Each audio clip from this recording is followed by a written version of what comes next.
Jeg hedder Anne. Jeg er kommet ud af Wang det sidste halve år, da jeg for knap 2 år siden finder en cyste i mit venstre bryst og søger lægehjælp med det samme.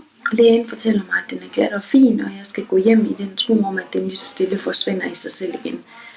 Efter knap et halvt års tid må jeg kontakte hende igen og fortælle, at det er blevet værre. Jeg kan ikke sove om natten, fordi det spænder. Jeg kan ikke ligge på brystet. Jeg har ondt inde i armen.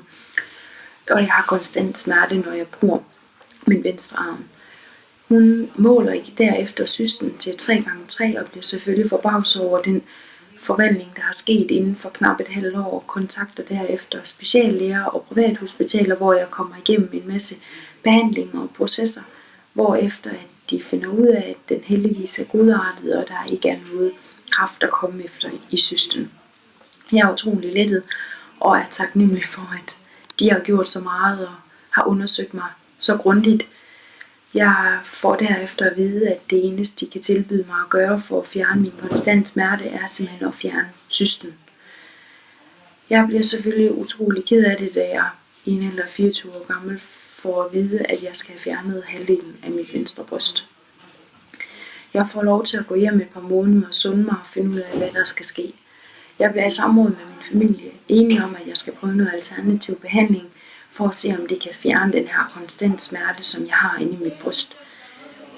Jeg kontakter Wang herude i Hjørring, hvor han så efter kalder mig ind, og jeg kommer ind til en samtale, og han kigger min krop og finder ud af, hvad der er kommet efter, og han ser jo hurtigt med det samme, hvor problemet ligger. Han går derefter stille og roligt i gang, men han starter med egentlig at fjerne den her smerte, så jeg ligesom kan få min hverdag lidt mere tilbage, og vi får lige så stille bygget et samarbejde op ved, at jeg kommer 3 gange om ugen herude i hans afdeling ude i Hjørring, og han laver sine behandlinger, og jeg får nogle råd og vejledning til, hvad jeg må spise, hvad jeg må gøre, hvad jeg må drikke, og får lige så stille og roligt den her smertetærske væk. Jeg har ingen spændinger tilbage efter godt 1,5 måned i hverken arm eller armhule, og har nu kun cysten tilbage. Wang ændrer strategi, og vi får ud af, hvor mine punkter ligger henne til, hvordan vi fjerner den her cyste. Cysten begynder lige så stille at blive mindre og mindre, og jeg får mere håb og tro på, at Wang han kan hjælpe mig.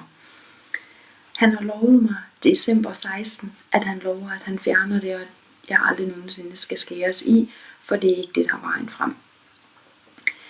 Vi får lige så stille den her cyste væk, og er nu på størrelse med en ært, og jeg har nogle få behandlinger tilbage, og så er jeg faktisk clean. Jeg vil bare sige til alle jer piger, der går derude med brystspændinger eller smerter i brystet, eller måske en lille cyste, I har fundet, at I kunne prøve at se, om akupunktur ikke også var noget for jer. Jo hurtigere I opdager den, jo mindre bliver processen, og jo hurtigere kan I få den fjernet. Jeg gik lidt for længe, og gik måske også i den tro om, at den bare ville gå væk, men det er ikke altid, det kan gå væk. Kroppen hænger sammen, og man kan have nogle blokader eller nogle affaldsstoffer i kroppen, som man ikke kan komme af med. Derfor vil jeg sige, at hvis I vælger at tage en akupunkturbehandling, så er det hele forsøget værd. Det kræver tålmodighed, vilje og et overblik af den anden verden. Jeg har kæmpet, jeg har grædt, jeg har kastet med tingene, jeg har været frustreret, men jeg er evigt taknemmelig den dag i dag over, at jeg som 26-årig sidder med begge mine bryster og ikke skal have noget fjernet.